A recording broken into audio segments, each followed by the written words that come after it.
Ya saudara, di Lamongan, Jawa Timur ini ada sebuah tempat yang menampung orang-orang dengan gangguan jiwa. Yang saya penasaran sekali di sini adalah bagaimanakah kegiatan mereka saat masuki bulan Ramadan. Nah, kita lihat saja langsung di sini tempatnya. Nah, sekarang saya akan melihat bagaimana kegiatan dari pasien-pasien dengan gangguan jiwa di Yayasan Berkas Kasih. Jadi di bulan Ramadan, mereka menjalankan seperti halnya orang biasa, yaitu menjalankan sholat. Dan ketika menjalankan sholat ini, sebelumnya mereka ini sudah diberitahu dan sudah diajarkan terlebih dahulu. Jadi jangan mendahului imam. Terus kalau sholat ngelihat tempat sujud.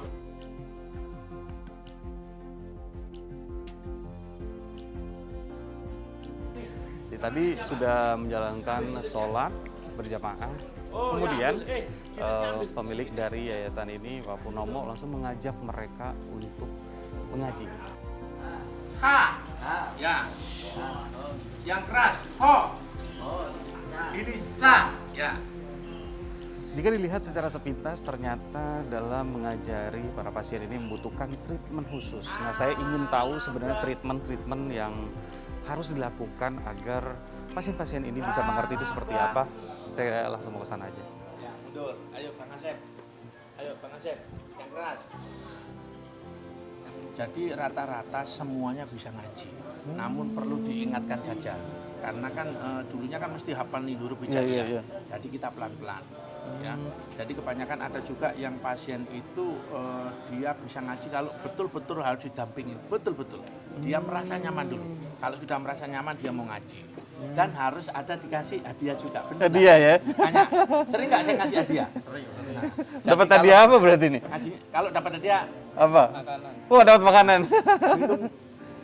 Minum. Coca-Cola susu, minum jus. Nah, terkadang kalau sholatnya mereka rajin, saya undang bakso ke sini. Bener apa enggak? Benar, Pak. Nah, sudah berapa kali makan bakso? Satu kali. Satu kali atau berkali-kali? Berkali-kali. Berkali-kali. Tapi kalau Pak Purnomo ini sering teriak-teriak dan mereka juga harus teriak-teriak, itu bagian dari terapi atau gimana Ya, sih?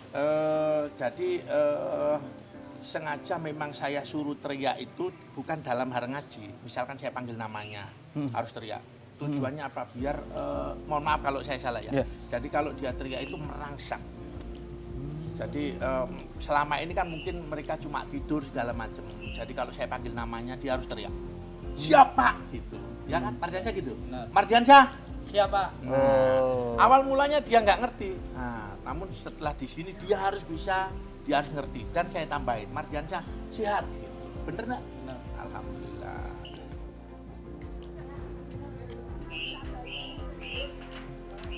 Jadi di bulan Ramadan ini selain tadi ada belajar sholat, ada yang belajar ngaji.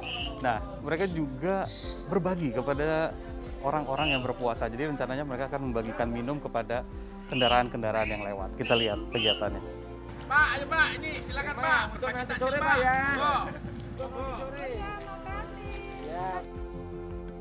Jadi ini yang sedang dilakukan. Mereka tuh bagi-bagi minum untuk para pengendara. Nah, sebenarnya itu dilakukan untuk mereka itu akhirnya berbaur dengan masyarakat dan sebenarnya dimanusiakan, tidak dikerangkeng. Itu adalah pentingnya pemilik dari Pak Purnomo ini untuk membebaskan mereka. Jadi gini, awal mulanya kita cuma menampung maksimal 5 orang Pak. Dan itu pun kita nggak bisa memberikan fasilitas kayak sekarang. Sekarang ada dokternya, ada ahli ruqyahnya, ada guru ngajinya, ada tempat khusus. Jadi alhamdulillah saya mengucapkan terima kasih kepada orang-orang Indonesia yang sangat baik mendukung kegiatan kami. Jadi kegiatan ini kami ada support Pak. Dari dinas juga disupport. Kami dapat bantuan mobil segala macam. Kami mengucapkan terima kasih kepada Bapak Kapolres Lamongan.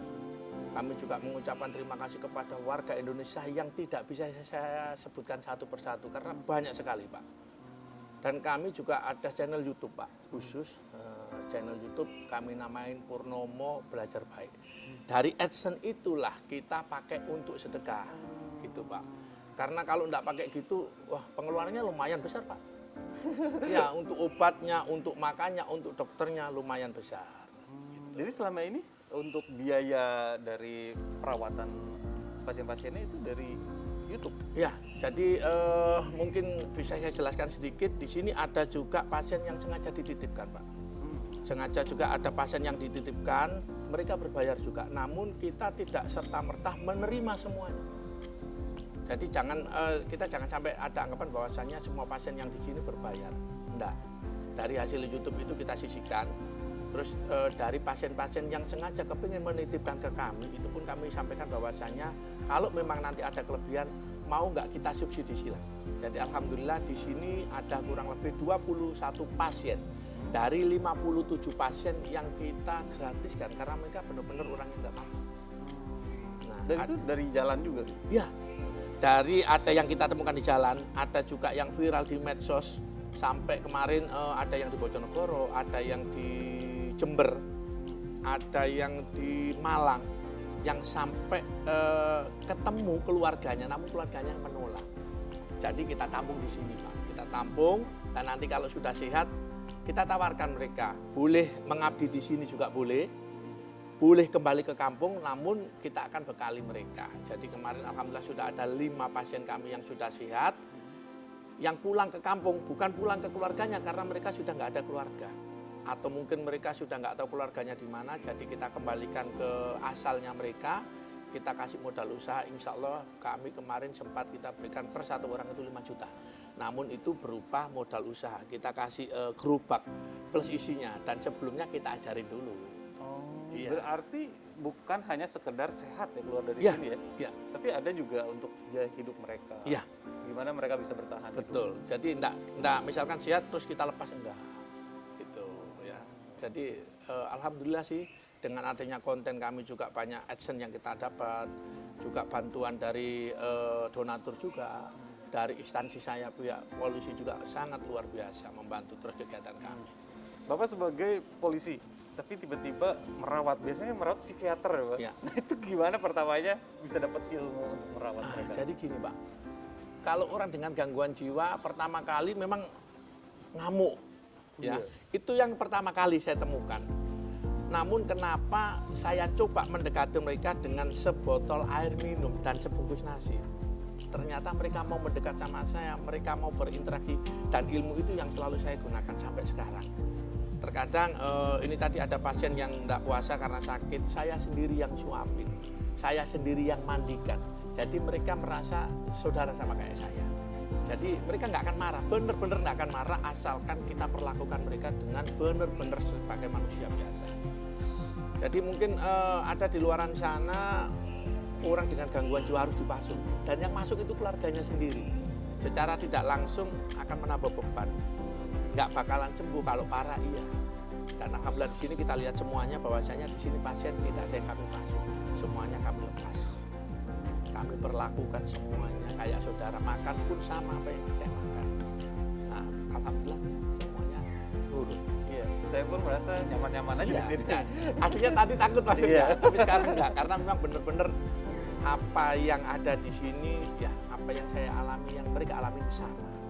Jadi apa sih tidak ada bedanya antara orang-orang dengan gangguan jiwa dengan kita. Malahan kalau kita yang sehat ini melihat orang dengan gangguan jiwa menganiaya atau pura-pura tidak tahu, itu malahan orang dengan gangguan jiwa yang sebenarnya kalau menurut saya. Ya kan, punya rasa, punya empati namun tidak disalurkan dan pura-pura nggak tahu. Itu malahan yang menurut saya gangguan jiwa yang sebenarnya. Kalau selama ini yang paling susah, yang paling apa ya, kayak kendala lah untuk merawat mereka ini apa? Ya, jadi kendalanya begini Pak. Yang pertama kendalanya pada saat mereka kita ketemukan 1 minggu pertama mesti berontak, mesti teriak, mesti berusaha kabur segala macam. Dan itu tantangan. Dan alhamdulillah setelah melewati 1 minggu mereka akan tenang. Dan sampai sekarang yang jadi pemikiran saya ini begini, karena kami belum punya lahan untuk pemakaman. Kami kemarin menemukan beberapa orang dengan gangguan jiwa yang terlantar dan tidak punya keluarga, akhirnya meninggal di sini, dan kami, meninggalnya di rumah sakit. Namun karena kami tidak punya tempat untuk pemakaman, sehingga kami menitipkan ke desa-desa yang mau menampung mereka. Dan alhamdulillah kami juga dibantu sama dinas sosial terkait bahwasanya kalau ada yang sudah ketemu keluarganya, kan awalnya nggak ketemu nih dengan adanya apa ini EKTP rekam, itu ketemu keluarganya. Dan terkadang mereka nggak mau menerima, nah itu kesulitan kami. Namun kesulitan itu menjadi amal ibadah kami. Di saat keluarganya nggak mau menerima, kita akan tampung. Ya. Dan ada yang kayak tadi sudah ketemu keluarganya, kondisi sakit, kita mau pulangkan resiko, kita tampung juga resiko, ya sudah kita tampung aja. Akhirnya dirawat aja. Ya, akhirnya dirawat. Jadi insya Allah di sini nggak ada kendala, karena kendala itu akan selesai, akan jadi amal ibadah kita. Tadi yang soal pembelajaran, tadi kan dia belajarin ngaji, belajarin sholat, itu bagian dari kegiatan di sini tuh apa salah satu caranya itu gimana tuh supaya bisa mereka tuh nerep gitu? Ya, proses Pak, semua itu perlu proses ya. Awal mulanya mereka cara berpakaian dulu, ya cari biasanya mereka yang tidak mau ganti pakaian, kita paksa. Jadi harus setiap hari ganti baju 2 kali.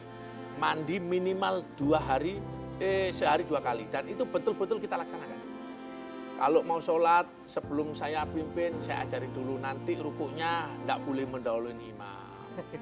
Nah, nanti kalau yang rajin kita kasih hadiah. Hadiahnya apa? Simpel aja, makanan. Kita belikan minuman, jus segala macam. Terus kita Ya jika biasanya orang-orang dengan gangguan jiwa ditelantarkan baik oleh keluarga ataupun masyarakat, tapi tidak dengan di sini. Mereka memiliki harapan sehat, mereka harus dirawat dan mereka harus dimanusiakan. Sampai ketemu lagi, Jalan-Jalan Mencari Berkah Safari Ramadan. Ketuanya, Pak.